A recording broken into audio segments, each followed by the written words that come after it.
All right, so this is the fourth video, our last video in this Sugaku unit. So really exciting about that. But remember way back when we were kids? That was a long time ago. It was a very long time ago. You know, dinosaurs were roaming the earth, I think. They were. Yeah, so I took a brontosaurus to school every day. Okay. Uphill, both ways. Uphill both ways, in the snow. I know, you guys don't get that at all. Anyways, there was a video game called Super Mario Brothers. Yeah, that was a takeoff of Donkey Kong. That's right, it was. That's right, he was the villain in Donkey Kong, if I remember correctly. That's right. And there was a character there. It's me, Mario. Ooh. And it's not working. That doesn't sound like what we were looking for. That is not what we were looking for. That is not what we heard just a minute ago. Oh, now I recognize it.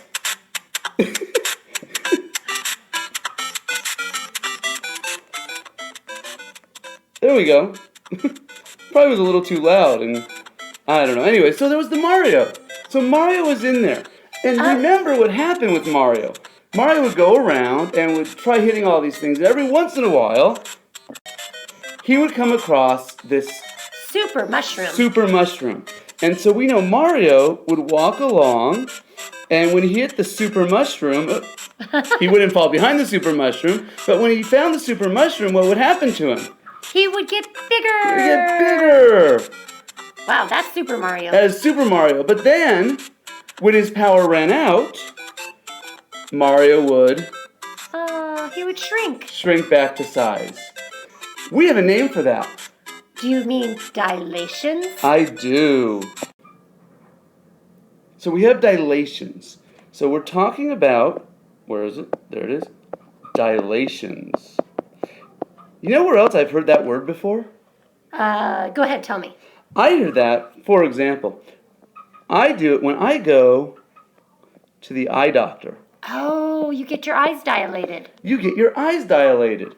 That's a really bad eye. But you get your eyes dilated. Yeah, it needs a little dot in there. And when you get your eye, like that, there we go. And when you get your eyes dilated, they actually enlarge it or shrink your eyes so they can see what's happening in your eyes. They don't enlarge the entire eye. Which part of the eye do they enlarge there, Mr. Cass? Oh, they only enlarge the pupil part of it. Yeah, make it bigger. Oh, there it goes.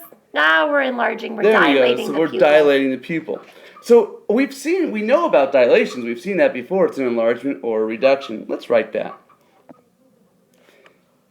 A dilation is an enlargement or, where am I? There we go. Or a reduction of a figure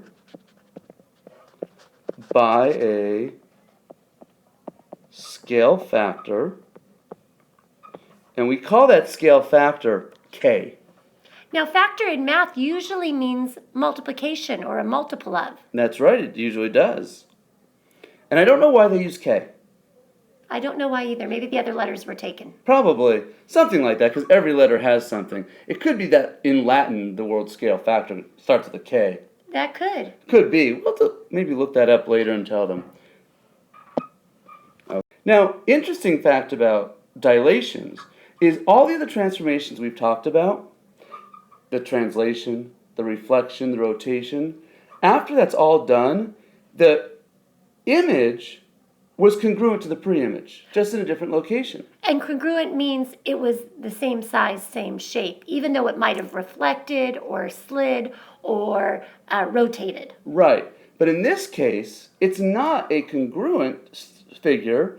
In this case, it would be a similar figure because it's the same shape, but not necessarily the same size. That's going to lead to a future lesson where we talk about proportion in similar figures. That's right. That's coming up in the next unit, actually, I believe.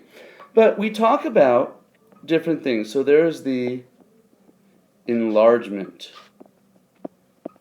And in the enlargement, K has to be greater than 1 because that would make it larger.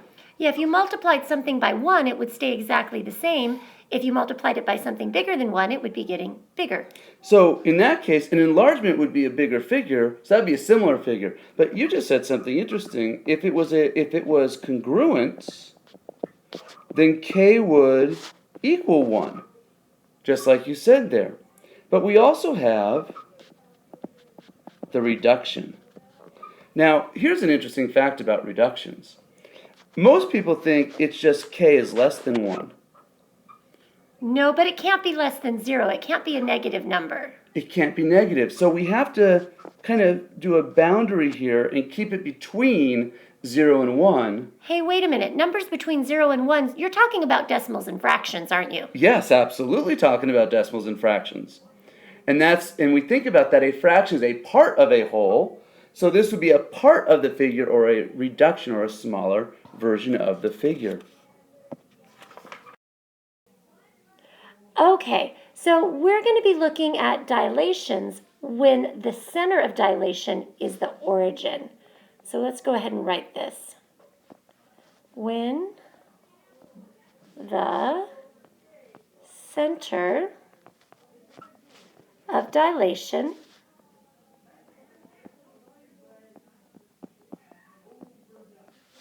is the origin, and these are the only ones we're going to do in our Math 8 class. In the future, you'll look at different centers of dilation, but we're going to stick with the origin just like we did when we were rotating. When the center of dilation is the origin, each coordinate, I'm talking about the x and the y,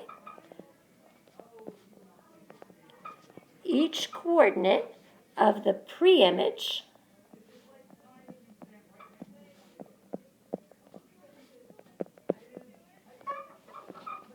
squeaky table. Okay, so when the center of dilation is the origin, each coordinate of the pre-image is multiplied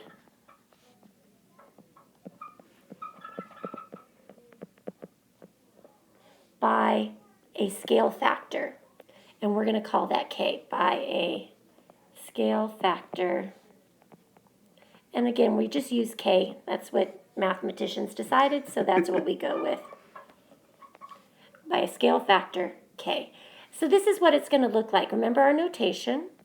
xy is going to be transformed into k times x and k times y.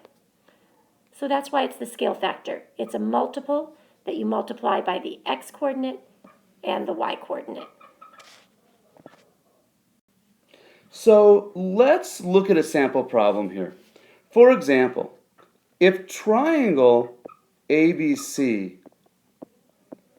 has vertices, of course it has vertices. It does. It's got to be a triangle, otherwise it'd fall apart. All right. If ABC has vertices, A being 0, 0, B being 8, 0, and C being 3, negative 2. Find A prime, B prime, C prime if the scale factor is 4. So what would it be? What would these points be if the scale factor is 4? So you're going to multiply each part of the point by 4. So if we took A, which would be originally 0, 0, and then we're going to take and we're going to go 4 times 0 and 4 times 0. Excellent. Will you do me a favor and just make that an arrow instead of... we can make that. Thank Sure. you, thank you. Which leads us to A prime, which is still 0, 0. Okay, that really wasn't a good example, was it? That's not a great example. Let's try a better one now. Let's try this. B is 8, 0. Let's see if this one is a little bit better. So I'm going to multiply 4 by both 8 and 0. So I'm going to go 4 times 8 and 4 times 0, which gives me B prime to be 32, 32, 0. That was a little better. Yeah. Look how stretched out A prime is from B prime. This is going to be a really long distance between these 2 points. This must be getting bigger, meaning the scale factor is bigger than 1. Yep. So let's do this. We know C was 3, -2. So before we give you the answer, pause the video and see if you could figure out what C prime would be. All right, let's see if you got it right. If you did it, you would have multiplied 4 times 3 and 4 times -2, which means C prime is 12, -8. Good job. Let's go to example number 2. We've got triangle J, K, L, and it has vertices at 3, 2, and it has one at 8, -6, and we have a vertice at -4, 10. And the scale factor is going to be 1/2. Ooh. That's between 0 and 1. So what's that going to be doing, Mr. Cass? That's going to shrink it. It's going to reduce it. It'll be a reduction. Ooh, I wonder if that would work on my diet. No. Can I multiply by scale factor of 1/2? Okay, so we're going to go to J prime. And I'm going to go ahead and go right to the answer. I'm going to be multiplying 3 by 1/2. I like improper fractions. And 2 divided by 1/2 is 1. Now, should we leave it improper or can we make it a proper fraction? Well, we're going to have to graph this. So we're going to need to know that this is 1.5, 1.5. So this would be a time where we would want to change our improper fraction into a mixed number to make it easier on us. Yeah, that does not look like a great 1.5, but that's what that means. Yeah, but we get it. Okay, yes. K prime, so 8 divided by 2, or 8 times 1/2, is 4. -6 divided by 2, or half of -6. -3. And L prime, half of -4 is -2, or 10 multiplied by 1/2, or 10 divided by 2 is 5. So then I would go in and graph this, and this gets fun. We're going to start graphing because you're going to see things actually shrink or enlarge. So let's graph this again. And remember, we had, and we're going to do this one in blue, J was 3, 2, K was 8, -6, and L was -4, 10. Ooh, Now, we're going to be able to do 10 on there? I can't, so what I'm going to do, just to have fun, is I'm going to make each one of these 2. Okay. So that way, when I go 3, 2, I'm going to go 3 and 2 is there, because that's also 2 there. And then 8 will be 2, 4, 6, 8, and 2, and there's -6 down there. So this was J, this was K, and L was -4, 2, 4, 6, 8, 10. That was L. That was a great way to make it fit on the graph. So that is a very, very skinny triangle, isn't it? Yeah. I think when we changed the scale on our coordinate plane, it made it into a skinnier looking triangle than normal. It's a very skinny triangle. But when I shrink it, oh, this ought to be fun. I'll do this one in red. 3/2 is 1.5. So it's going to be kind of close to 2, and going up 1 is going to be about right there. And 4, 3, 4, -3 will be right here. And then -2, 5, 2, 4, 5 will be right there. So this one will be kind of right here. But you get the idea that it took that bigger blue blob triangle and it shrank it down half the size. And what I can see, even though this isn't a perfect picture, but you can tell that the red one is about half the size of the blue one. And I want to show them one other thing, but it's one of my favorite things to do.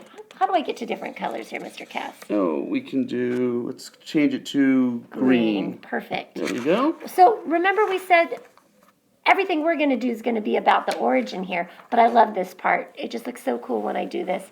If I go through this red dot here and this blue dot, and if I go through this red and this blue, and if I go through this red, this blue, these make for really, you can see how it actually dilates towards the origin. The blue shape is half the size, but it also moved towards the origin.